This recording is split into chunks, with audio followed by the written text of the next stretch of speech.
We are currently on the way to Gold Coast, where I recently found out about a damaged Tesla that is for sale.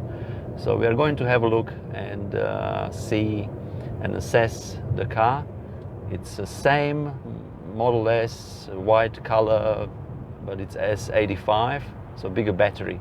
And I'm just curious, I'm going to see what happened to it and how much work is required to get it back on the road.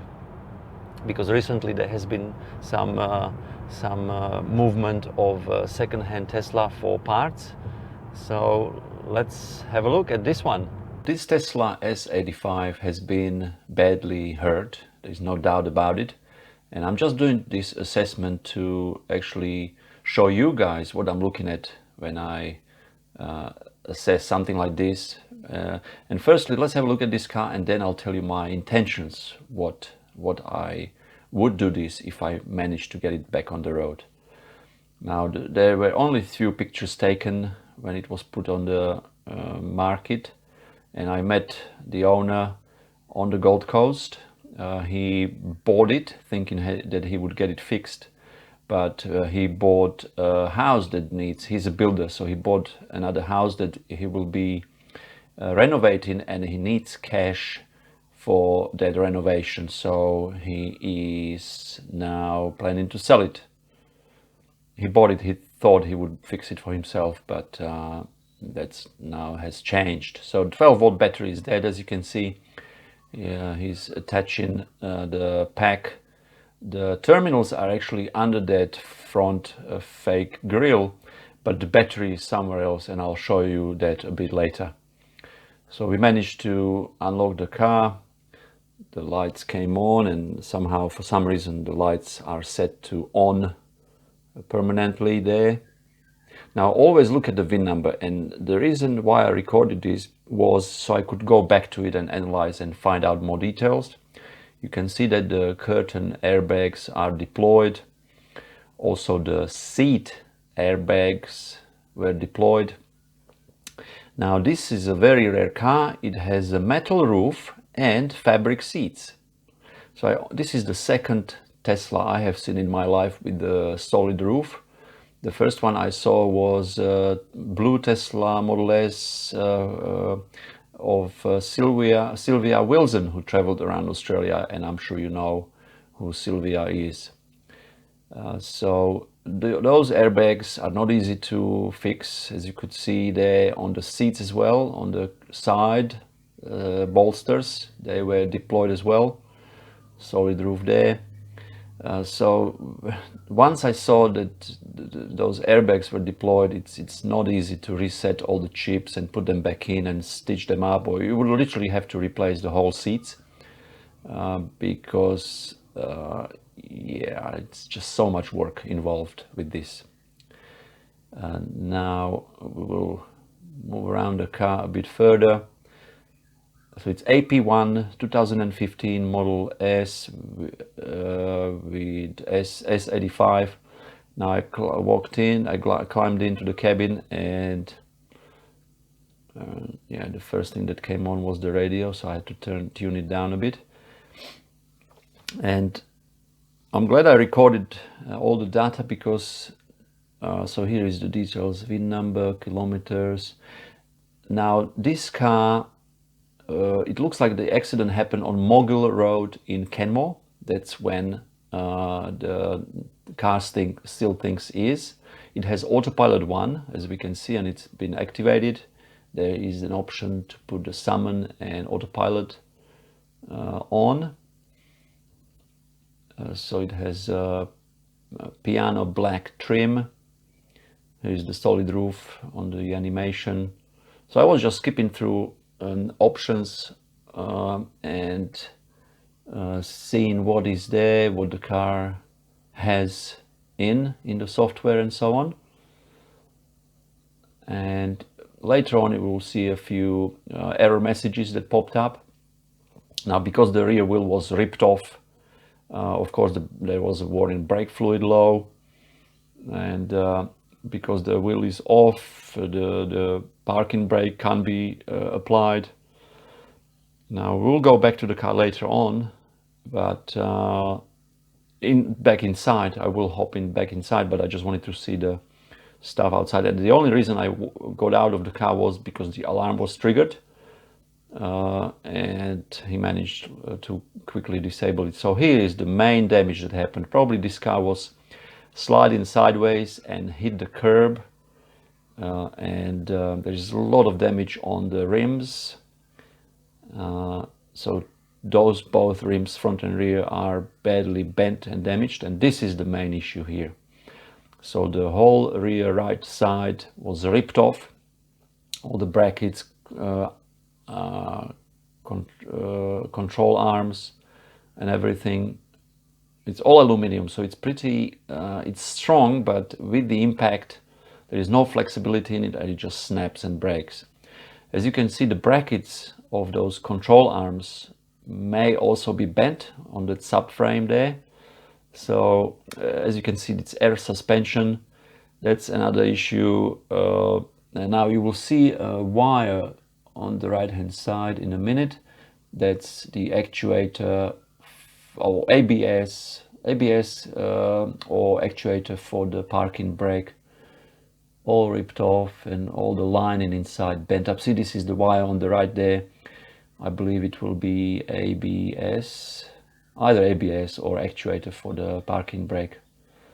Now a lot of like that whole quarter panel would most likely have to be replaced, badly hurt. So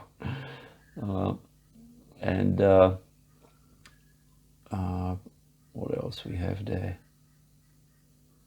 So the problem with these is I was wondering how they actually managed to. I asked the owner how they offloaded from the truck, because the car is on the Gold Coast now, and the accident happened in Canmore, so it had to be transported. And when this happens, the tow truck guys, they just drag it off the bed, and more damage can and usually does happen. So this is the front fake grille. I forgot to check the storage under in the floor of the boot for the UMC, if it does have UMC there. So this is drive shaft and the brake disc and everything ripped off. So that will have to be rebuilt again. So yeah, I didn't check anything in the subfloor of that boot. I'm sure UMC is there because the car was charged to 290 kilometers. So I'm glad that the owner actually charged up the battery, because that's one of the main things. If car is left like this for long, the vampire drain would keep draining the battery, and if it comes to zero, then the battery degradation can happen. So here is more damage. The rims were badly scratched. So the major curb rash all over the wheels. And here is one, like another dent and a problem on that arch, wheel arch. See the dent there? And because it's right in the seam, it's not easy to repair. The owner was assuring me, of course, that it's easy, but from what I've heard and seen people do it, it's not that easy, and it will never be 100%. And because it's aluminium, yeah, well, it is soft, it's quite pliable, but not to that extent. There was another damage on the bonnet. So when these cars are transported, there is a lot of unnecessary damage that happens. See, the cabin filter is out. I've just replaced mine a few days ago. And the owner mentioned that he tried to actually, this is where the 12-volt battery lives, in that right corner under that cross section, the aluminium bar. So it's quite a job to replace it. And he tried to remove the wipers, and he said he was going to get to the 12-volt battery, but he didn't have a chance to actually replace it.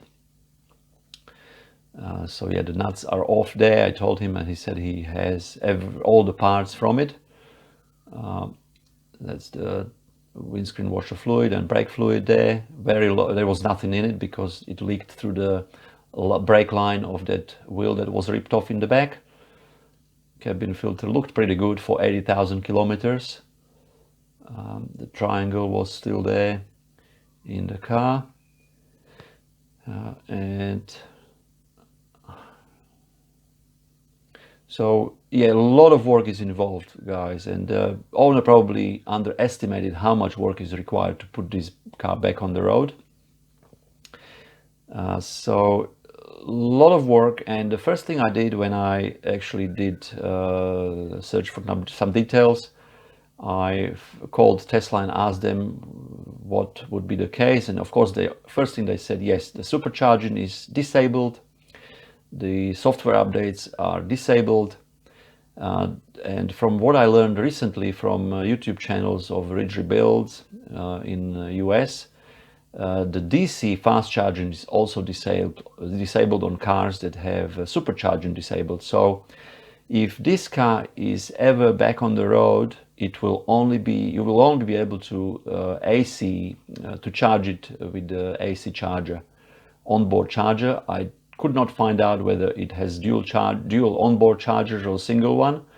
So worst case scenario, it's 11 kilowatt AC onboard chargers, or 22 if it has the dual chargers.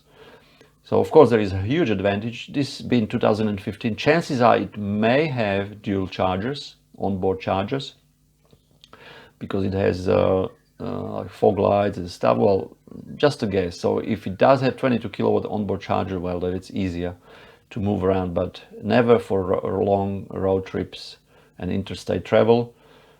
So this car will be, if it ever will be fixed, it will be a great vehicle for like commuting in your own area, and of course no more than about 400 km away from home. Well, of course, for overnight stays, yes, you can pretty much charge overnight on 10 or 15 amp or on 3-phase if that is available. So Tesla is now, yeah, disabling supercharging and fast DC charging and so on these written off cars. Now you can see the fabric seat there.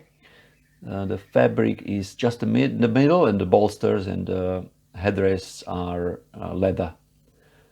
So that was an option from the start, to have a partial fabric seat. Now those curtain airbags deployed, that's something that, yeah, would probably require a lot of resetting and reprogramming the chips and everything. And we are back at the front.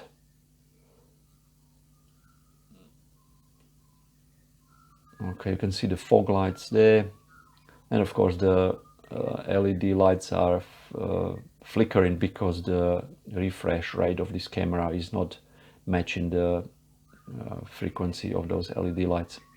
So if it ever happens to you, if you have a flat 12-volt battery and you can't open the car or anything, you will need to actually put the terminals plus and minus to remove the front grille and connect them there, so you can reactivate the car and get in. Now, I also noticed that the rear right door handle wasn't working.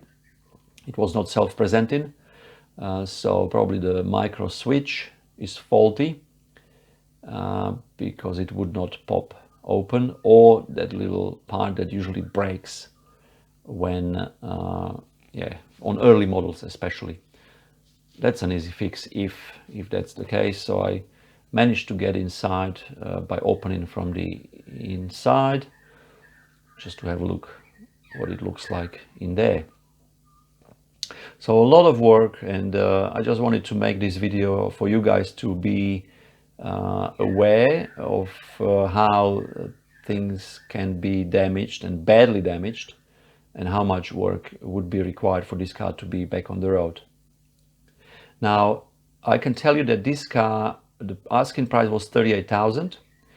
Now I know that a week later, after I was assessing this car, it was sold for 35. So the price that the guy bought it for, I believe he broke even. So what he paid for it, he got back.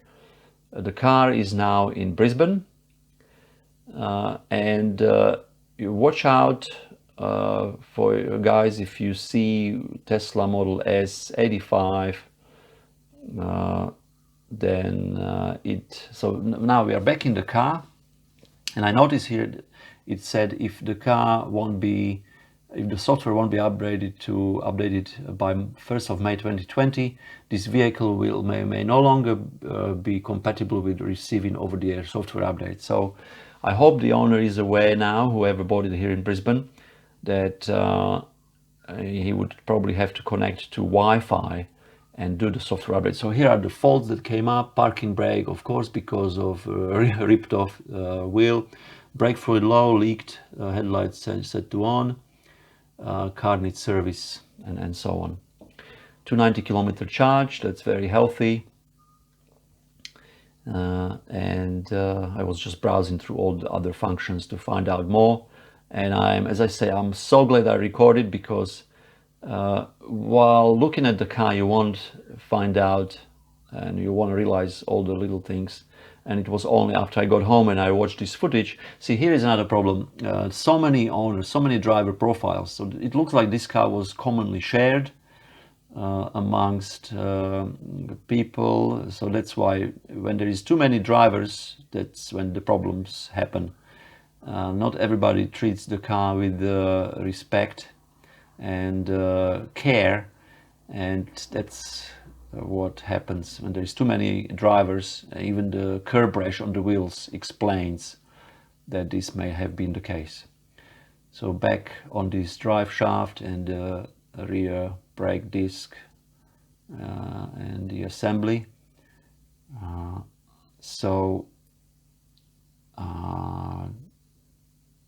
Here we go back to that quarter panel. It's literally the aluminum's ripped off from there. Okay, so that's what it is, guys. Always consider the worst case scenario if you are ever planning on buying not just second-hand Teslas, but also any other written off cars from auctions.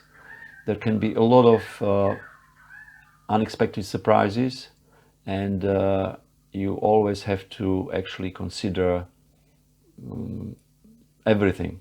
Now, I had a look at the battery. There was no visible dents or scratches or anything, and of course, because the car was quite low, it wasn't easy to check, but it was reasonable. And here we go. So always make sure you have a record of VIN number so you can do a search online. And here's the results of the Tesla 5. It was registered under Tesla 5 commercial, and it's still valid until May. So here's another shot of that message. Alright, guys, I hope you found this video helpful. I trust that you will be getting cars with supercharging, because that's the only way to go, with full support from Tesla. If you did like this video, please comment, like and share it. And now, what were my intentions with this car? If I would fix it myself, I thought I would swap the batteries, because I have S70 and this is S85. I thought I would be able to just swap the battery, have bigger one, and sell this one as model S70 and have mine as model S85. Now that didn't eventuate, because the car is now with somebody else. Guys, if this is your very first time on this channel, go ahead, click on this button to subscribe. It's free. YouTube will send you notifications of our future videos. And enjoy electric travels. It's a very exciting way to move around. See you in the next one.